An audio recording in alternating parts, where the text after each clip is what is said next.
Hi hello friends, welcome back to B J kitchen heaven. ಎಲ್ಲರೂ ಹೇಗಿದ್ದೀರಾ? ಎಲ್ಲರೂ ಚೆನ್ನಾಗಿದ್ದೀರಾ ಅಂತ ಅಂದ್ಕೊಂಡಿದ್ದೀನಿ.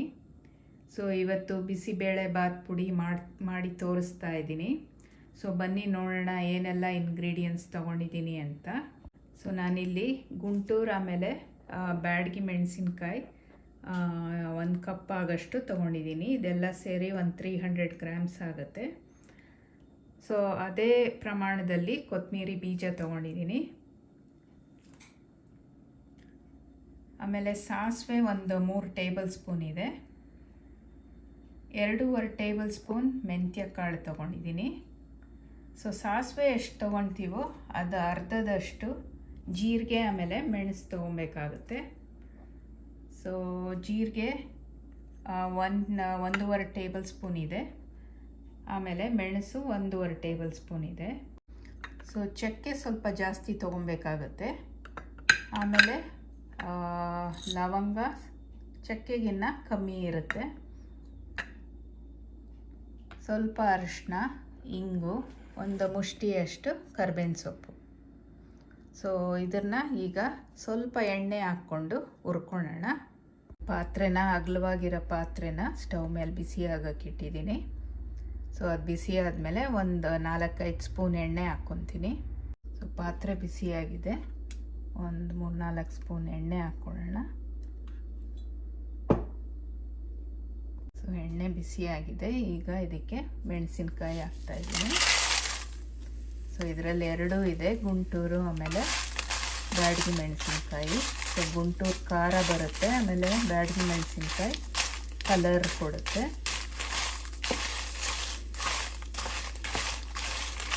ಸೊ ಇದು ಚೆನ್ನಾಗಿ ಗರಿ ಆಗೋ ತನಕ ನಿಧಾನ ಒಂದು ಮೀಡಿಯಮ್ ಟು ಲೋ ಫ್ಲೇಮ್ ಇಟ್ಕೊಂಡು ಹುರ್ಕೊಬೇಕು.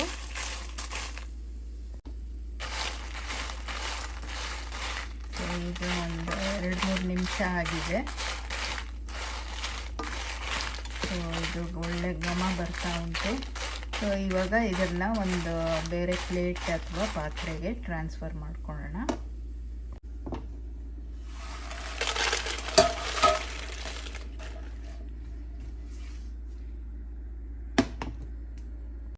ಈಗ ಇನ್ನೊಂದು ಟೀ ಸ್ಪೂನ್ ಎಣ್ಣೆ ಹಾಕ್ತಿದ್ದೀನಿ.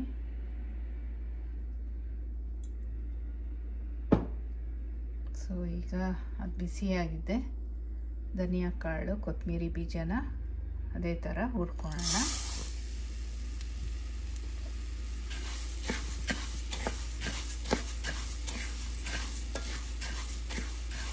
ಸೊ ಇದು ಒಳ್ಳೆ ಚೆನ್ನಾಗಿ ಹದವಾಗಿ ಹುರಿಬೇಕು. ನೋಡಿ, ಇದೊಂದು 3-4 ನಿಮಿಷ ಆಗಿದೆ. ಸೊ ಇಷ್ಟು ಸಾಕು, ಒಳ್ಳೆ ಘಮ ಪರಿಮಳ ಬರ್ತಾ ಇದೆ. ಸೊ ಈಗ ಇದನ್ನು ಬೇರೆ ಪಾತ್ರೆಗೆ ಟ್ರಾನ್ಸ್ಫರ್ ಮಾಡೋಣ.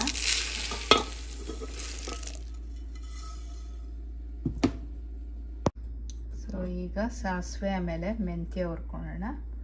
ಒಂದು 1/2 ಟೀ ಸ್ಪೂನ್ ಎಣ್ಣೆ ಹಾಕಿದ್ದೀನಿ.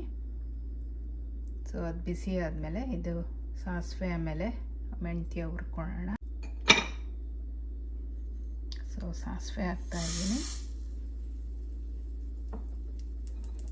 ಸೊ ಆಮೇಲೆ ಮೆಂತ್ಯನೂ ಸೇರಿಸ್ತಾ ಇದ್ದೀನಿ.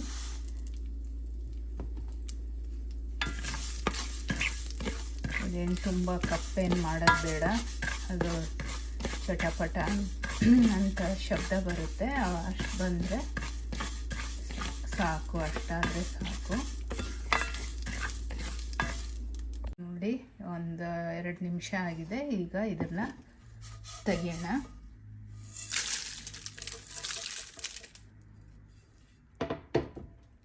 ಸಾಸಿವೆನೂ ಮೆಂತ್ಯ ತೆಗೆದಿದ್ದೀನಿ. ಸೊ ಈಗ ಮೆಣಸು, ಜೀರಿಗೆ, ಮೆಣಸು ಹಾಕ್ತಾಯಿದ್ದೀನಿ.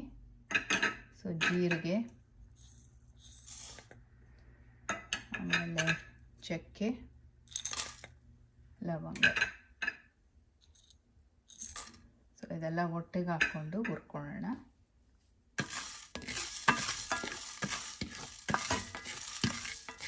ಇದು ಸ್ವಲ್ಪ ಬಿಸಿ ಆದಮೇಲೆ ಇದಕ್ಕೆ ಕರ್ಬೇವಿನ ಸೊಪ್ಪು ಸೇರಿಸೋಣ. ಸೊ 1 ನಿಮಿಷ ಆಗಿದೆ. ಈಗ ಕರ್ಬೇವಿನ ಸೊಪ್ಪು ಸೇರಿಸ್ತಾ ಇದ್ದೀನಿ.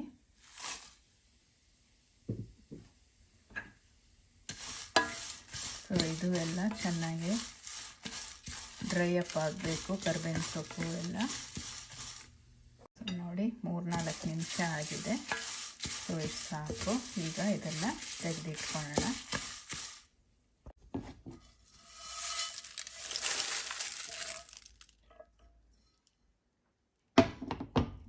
ಸೊ ಈಗ ಇದೆಲ್ಲ ಇಂಗ್ರೀಡಿಯೆಂಟ್ಸ್ ಬಿಸಿ ಇದೆಯಲ್ಲ, ಇವಾಗಲೇ ನಾನು ಒಂದು ದೊಡ್ಡ ಸ್ಪೂನ್ 2 ಟೀ ಸ್ಪೂನ್ ಆಗೋಷ್ಟು ಅರಿಶಿಣದ ಪುಡಿ ಹಾಕ್ತಾಯಿದ್ದೀನಿ. ಸೊ ಬಿಸಿಯಲ್ಲೇ ಅದು ಎಷ್ಟು ಬಿಸಿ ಆಗುತ್ತೋ ಅಷ್ಟೇ ಸಾಕು.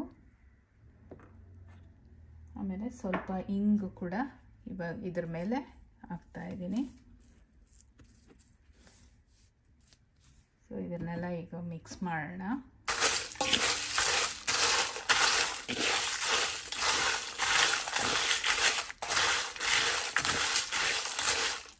ಸೊ ಇದೆಲ್ಲ ತಣ್ಣಗಾಗ್ಬಿಟ್ಟು ಆಮೇಲೆ ಇದನ್ನು ಪುಡಿ ಮಾಡ್ಕೊಳ್ಳೋಣ. ಸೊ ನೋಡಿ ಈ ಥರ ನಾನು ಪುಡಿ ಮಾಡಿ ಇಟ್ಕೊಂಡಿದ್ದೀನಿ. ಸೊ ನಾನು ಹುರ್ಕೊಂಡಿದ್ದೆಲ್ಲ ಇಂಗ್ರೀಡಿಯೆಂಟ್ಸ್ನು ಸ್ವಲ್ಪ ಮಿಕ್ಸಿಗೆ ಹಾಕ್ಕೊಂಡು ಎತ್ತಿಟ್ಕೊಂಡಿದ್ದೀನಿ. ಈಗ ಇದನ್ನು ಸ್ವಲ್ಪ ಚೆನ್ನಾಗಿ ಆರಕ್ಕೆ ಬಿಡೋಣ. ಸೊ ಆರಿದ್ಮೇಲೆ ಇದನ್ನು ಏರ್ ಟೈಟ್ ಬಾಕ್ಸ್ಗಳಲ್ಲಿ ಹಾಕಿ ಎತ್ತಿಟ್ಕೊಬೋದು.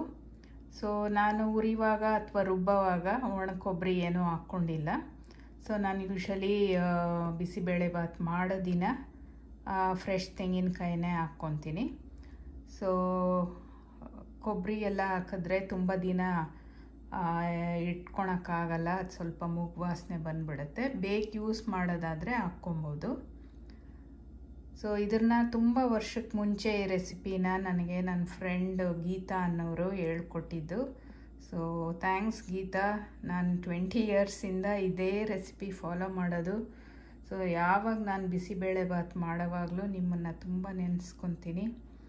ಸೊ ನೀವೇನಾದರೂ ಈ ವಿಡಿಯೋ ನೋಡಿದ್ರೆ ಸೊ ನನ್ನ ಕಾಂಟ್ಯಾಕ್ಟ್ ಮಾಡಿ. ಸೊ ಐ ಹೋಪ್ ಬೇರೆ ಎಲ್ಲರಿಗೂ ಈ ವಿಡಿಯೋ ಇಷ್ಟ ಆಗುತ್ತೆ ಅಂತ ಅಂದ್ಕೊಂಡಿದ್ದೀನಿ. ಸೊ ಏನಾದರೂ ಕ್ವೆಶನ್ಸ್ ಇದ್ದರೆ ಕಮೆಂಟ್ಸಲ್ಲಿ ಹಾಕಿ. I'll be very happy to answer your questions. So hope ಈ ವಿಡಿಯೋ ಎಲ್ಲರಿಗೂ ಇಷ್ಟ ಆಗುತ್ತೆ ಅಂದ್ಕೊಂಡಿದ್ದೀನಿ.